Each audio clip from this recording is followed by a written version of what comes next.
power. Oh, the baseline opening beautifully for Delaney. She created it with the cross-court pass to Sanders. Extra special cheer goes up by that one as the Thunderbirds hit the lead 5 minutes out from three-quarter time. Benison finds McMahon. There might be a question mark over the ankle. She's doing her best to disguise it if it is causing her trouble. 45-31 the penalties. So Thunderbirds would like to take some of those back. They might be in front by a few more. Purser. Number 20 for Sharon Purser. McInnes, Benison. Back to the captain, on to Bryant. Come on, one-handed if you don't mind. There's such an ease with which the Phoenix play the ball around. The timing is excellent, irrespective of the combination. As McMahon just crosses the foot over to get a balance. Makes no difference to the outcome, 42 apiece. No, you're pretty impressed with the fitness level of this Melbourne Phoenix side too, Anne. Yeah, I sat in on one of the sessions and watched in awe one of their typical fitness runs, and it really was a well-drilled machine. And I know it's a constant factor in their sessions, and I think it pays dividends when you watch the calibre of athlete you can see on court in their lineup. Bryant, well, Thunderbirds probably just about their match because they're running with them. Well, I was going to say that would be the same case with any of the top teams. They're very well-organised, well-run outfits where they have their specialist coaches come in for different sessions and they know exactly what they're going to hit, and it's going to be hard work. Sanders with a throw in, 3:15 left, third quarter. Hodge. Squire can wait for it to arrive, and it sets the Thunderbirds going once more. Purser. Well, Stacey Crane waited. She knew the fake was coming, but still couldn't do anything about the accuracy of that one, and Thunderbirds now by 2.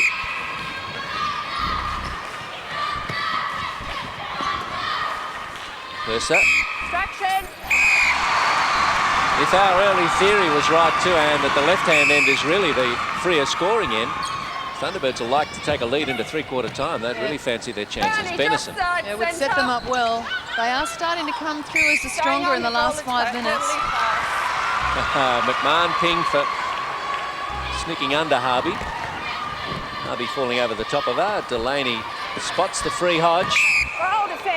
Can't get the return ball cleanly, but the benefit of the whistle is Delaney's. And suddenly, Thunderbirds by 4, their biggest lead of the match.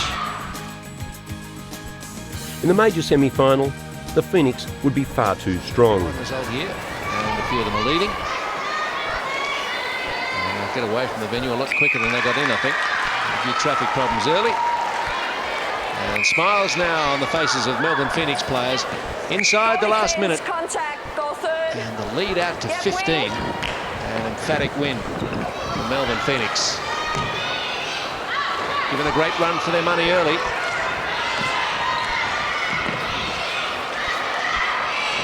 Running this way, they won the second quarter 14-10. They've done a fair bit better than that in the last. 19-6 at the moment. Make it a 20-goal quarter. With this one, they do. Time for one more, they say. Let's have it. Benison has had a great game. A little offside play from Sanders, slows it down. And that's all there'll be, but that's quite a win for Melbourne Phoenix. The gap between the top 2 teams and the rest was emphasised in the preliminary final when the girls from Adelaide spanked the Sydney Swifts. Unstoppable. I think Margango must have some interesting times coaching Jackie Delaney.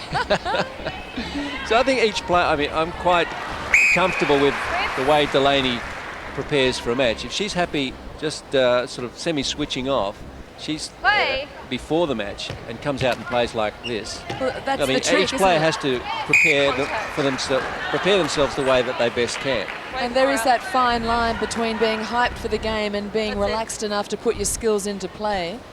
You don't want them pumped too hard either way. Well,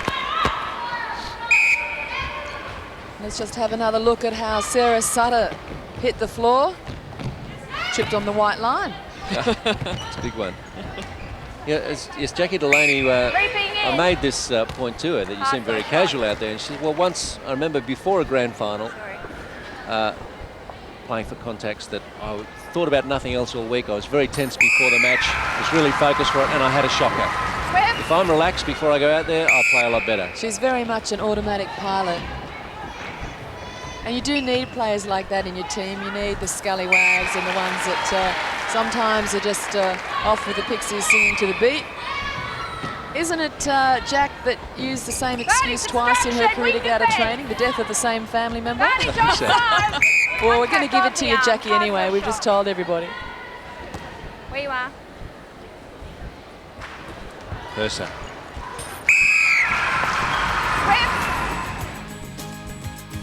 Grand final, 1997, the first in a decade of Commonwealth Bank Trophies, and it would be the Phoenix and the Thunderbirds resuming hostilities. Feeling the nerves too. We've got two of our best though in Maureen Boyle on the far side and Sharon Birch, bottom of screen there.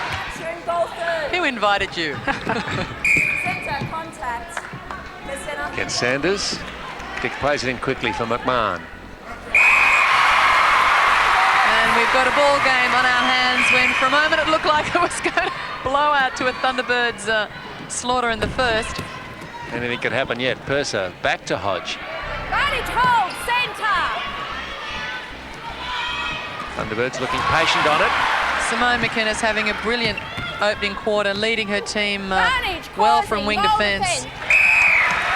And Purser well on target. 9 goals for just the 1 miss. Melbourne Phoenix nearly late back out, and they get to take the centre pass. Ingrid Dick to Taverner. So we've got Jocelyn Bryant on at goal shooter. Southby moves out to goal attack to change the Melbourne Phoenix attack line. Jill McIntosh, what do you make of that? Oh, I think it's a little bit surprising. They've had a 4-goal win in that second quarter, and they were just starting to find their timing and rhythm down that end, and now they've got to start all over again. So a little bit surprising. I'd like to ask Norma why she did it. Well, perhaps it goes back to the early information we had that she was thinking perhaps about starting with Bryant and then changing her mind. Because certainly we had 2 different lineups. Well, that's right, and all 3 are very, very good shooters and have been for the entire season of the NNL. So it's one luxury that Coach Plummer has got up her sleeve, that whichever combination, she has faith in all 3. Brilliant work then by Simone McInnes to create another opportunity for Melbourne. She's really playing a fine captain's game. And Steve, interesting, the move we thought would come hasn't come from the Thunderbirds. They're persisting with Alex Hodge, and a lot of confidence there from Angove in Hodge at wing attack. Southby gets one away, and as we pointed out, in her 2 outings against Adelaide Thunderbirds, Jocelyn Bryant has shot in the low 80s. So they're good stats against top opponents. It's Southby. Bryant. But she's only had 1 match in 4 weeks.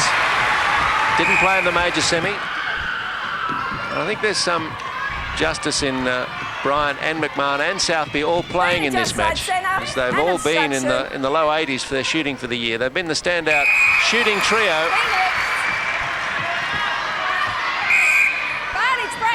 And perhaps Norma Plummer's thinking, as much as anything, was just to upset the opposition. Perhaps. Again, you just have to pay tribute to how well Melbourne have played the game. Their fluency and their timing has just been superb. 3 minutes to go, 10 the lead. Melbourne must be home. Cobb, Sanders, Delaney. On your lane, goalkeeper. It's against Lynch.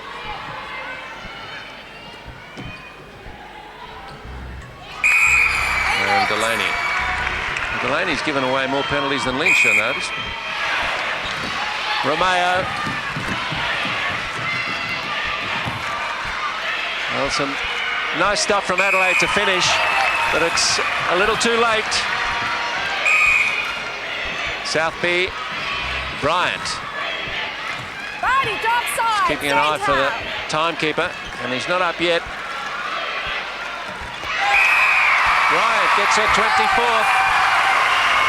Southby punches the air. They know they're home. A touch from Lynch. I'd love to deny them one more and make it a 10-goal margin. Delaney. Did the goal count? It did not. I don't think that last goal counted. I'm going to say it's 58-48. I think the whistle went before the ball was through.